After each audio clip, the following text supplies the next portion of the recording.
Praise the Lord. ஒரே ஒரு வசனத்தை கூட காண்பித்து கொடுக்கிறேன். புலம்பல் 3வது அதிகாரம் 25வது வசனம். தமக்கு காத்திருக்கும் தம்மை தேடுகிற ஆத்மாவுக்கும் கர்த்தர் நல்லவர். இன்னைக்கு ஏசப்பா நம்மள பார்த்து சொல்றாருங்க, நான் நல்லவரா இருக்க மகனே மகளே, உன் வாழ்க்கைக்கு நல்லவராகவே நான் இருக்கிறேன்னு சொல்லி இன்னைக்கு ஆண்டவர் நமக்கு ஒரு வாக்கு தராருங்க. ஏசப்பா நம்ம நல்லவராகவே இருக்கிறாராமா. எப்படி நல்லவரா இருக்கோம்னா, தம்மை தேடுகிற ஆத்மாவுக்கு. நம்ம ஏசப்பாவை தேடுற பிள்ளையா நம்ம இருக்கிறோமா? நம்ம ஏசப்பா எப்படிங்க தேட முடியும்? என்னை தேடினால் கண்டடைவீர்கள் வசனம் சொல்லுது. எப்படி? பைபிள் மூலியமா, டெய்லியும் பைபிள் படிக்கிறது மூலியமா, அந்த வசனங்களை தியானிக்கிறது மூலியமா.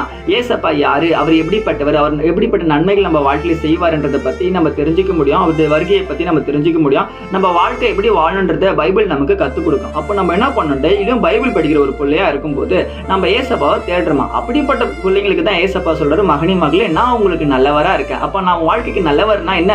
நன்மையான காரியத்தை செய்ய போறேன்பா, கவலைப்படாது. அது நடக்க மாட்டேங்குது, இது நடக்க மாட்டேங்குது, அந்த காரியம் வரல, இந்த காரியம் வரலன்னு சொல்லி குழம்பிக்கிட்ட கவலைப்பட்டு சோர்ந்து போகாத. எல்லா